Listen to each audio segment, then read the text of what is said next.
So, August the 3rd, pound for pound star Terence Crawford is back in the ring against Madrimov.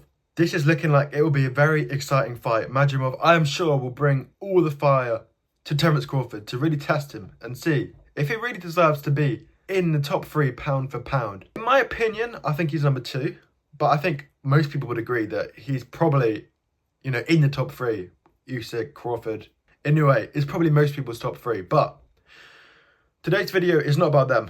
I'm going to do another video about them later in the week on how can Madrimov win as an underdog. But today's video is all about the heavyweights on the undercard. So I did a video a few days ago about who are going to be the next kings at heavyweight. Because obviously the current crops of heavyweights are getting a bit old. Fury, Usyk and Joshua, all in their mid-30s. So I pointed out Johnny Fisher and Moses Atalma.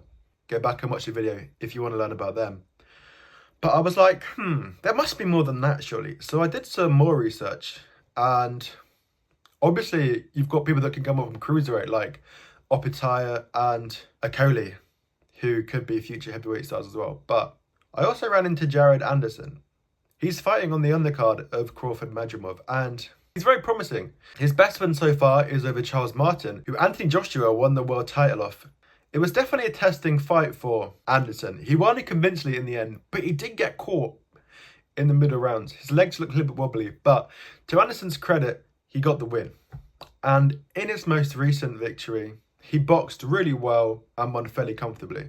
He has a lot of knockouts, and he is looking like he will be a future star to contend with the likes of Fisher and Atalma. I guess the only thing I would say is he's looking like he's on the smaller side of the heavyweights. Charles Martin was a lot taller than him, but this is the year for the short heavyweights, right? Usyk is short heavyweight, undisputed champion, so see how that happens. It could be a concern because the guy he's against, Martin Bakole, is absolutely huge. He towered over his last opponent, Carlos Takam, and it must just be mentally really scary getting in there with a guy who's that big. And obviously when you're that big, you are slower, so you're probably not going to have as high a punch output, but you think if someone that big hits you, that's going to hurt, right? So although Bakole, maybe he won't have the highest punch input, when he hits you, it's going to hurt.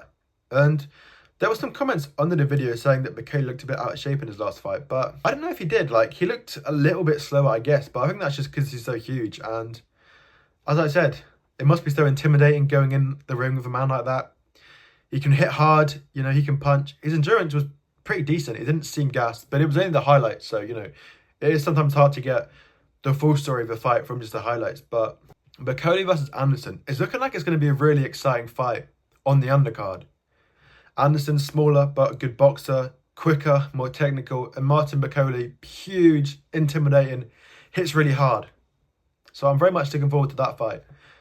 As I said, not two of the biggest names in the heavyweight division, but a very exciting fight that we should be looking forward to.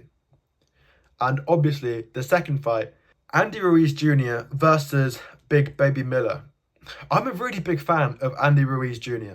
Like, what he did in that first fight against AJ was absolutely crazy. No one's ever hurt AJ like that. Obviously, Klitschko knocked him down, but, Usyk couldn't hurt Joshua the way Ruiz did. Obviously, they're different types of fighters, so maybe that's not a fair comparison, because obviously, Andy Ruiz is a lot heavier than Anthony Joshua. Andy Ruiz and Ngannou are the only two fighters that AJ's fought that have come in heavier than him. Obviously, Ruiz Jr. used that to his advantage. Ngannou unfortunately got wiped out. But I always think what he did in that first fight against Joshua was crazy. He got knocked down, got straight back up and just, put it on Joshua. And he couldn't cope. What an incredible underdog story. One of the, nights in all of sport for me, especially as a boxing fan. So it's going to be nice to see him back in the ring. And there's loads of heavyweights I want to see him against, or at least I want to see him against. Danny Dubois, I'd love to see him against. Depending on how well he is, could I have a shot against Usyk? He's a former champion after all. Fury, Joshua. Well, obviously he's fought Joshua already, so not Joshua. Hrgovic will be a good fight, I think, if he comes through Big Baby Miller. Loads of heavyweights for him to get involved with. I guess the frustration for Andy Ruiz Jr. is he's probably only got himself to blame for not being thought of alongside Joshua, Usyk and Fury, because he's just been inactive, right? A lot of people kind of write him off as a fat Mexican, which I think is very unfair and, obviously an unfair stereotype, but he's a really good boxer. His hands are so fast. He's got insane cardio. His chin is really good. I think it is probably just, you know, lack of discipline, laziness. After that first AJ fight, you know, I think he went out partying too much, he put on a lot of weight and just wasn't in the shape he needed to be for the second AJ fight. So obviously he's only really got himself to blame for not being in there with the top names at heavyweights, but I'm excited to see him back in the ring. And who is he against? Big Baby Miller. Obviously, Big Baby Miller just lost to Danny Dubois, but before that, he was undefeated.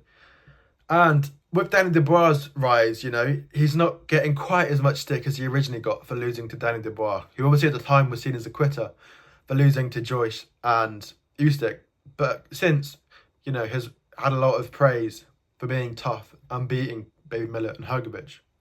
So what are Baby Miller's strengths? Well, he's big, he's strong, he's got a good chin, and he'll just walk forward and put it on you. So that makes up for what looks like it's going to be a very exciting fight between Ruiz Jr. and Baby Miller.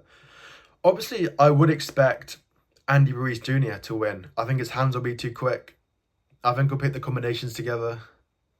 He's too experienced, I think, to lose to Big Baby Miller. But if Andy Ruiz Jr. isn't prepared for this fight, if he's a little bit too undisciplined in his training, you know, Big Baby Miller, I think, will show that. And we know Andy Ruiz Jr., he's got some good wins over, you know, Ortiz. That was a really good win. And obviously Joshua. So I think if Andy Ruiz Jr. comes in at his best, I think he'll beat Big Baby Miller. But Big Baby Miller, I think, will make Ruiz pay if Ruiz hasn't been training hard enough. But I think it's going to be a very exciting fight, you know. It won't be like Ruiz AJ2, where AJ just kind of boxes his head off. I think both fighters are going to punch, they're going to trade, they're going to be fighting in the pocket. So I'm very excited to see that fight. And I just thought I'd give you a bit of an update as to the heavyweight chaos that is going on the undercard of Crawford versus Madrimov. So as I said, I'm going to do a video soon looking at the main event. How can Madrimov win as an underdog? But yeah, there was just a quick introduction to the heavyweight fights on the card, which personally, I'm really looking forward to. So let me know your thoughts in the comments down below. Who do you want to see the winners of these fights fight next? Dubois, Hrgovic, Zhang. These are all guys, Parker even, these are all guys that need fights. And probably are going to fight these guys if they win. So leave me your thoughts in the comments down below. Like and subscribe if you enjoyed the video. Thank you for watching. Goodbye.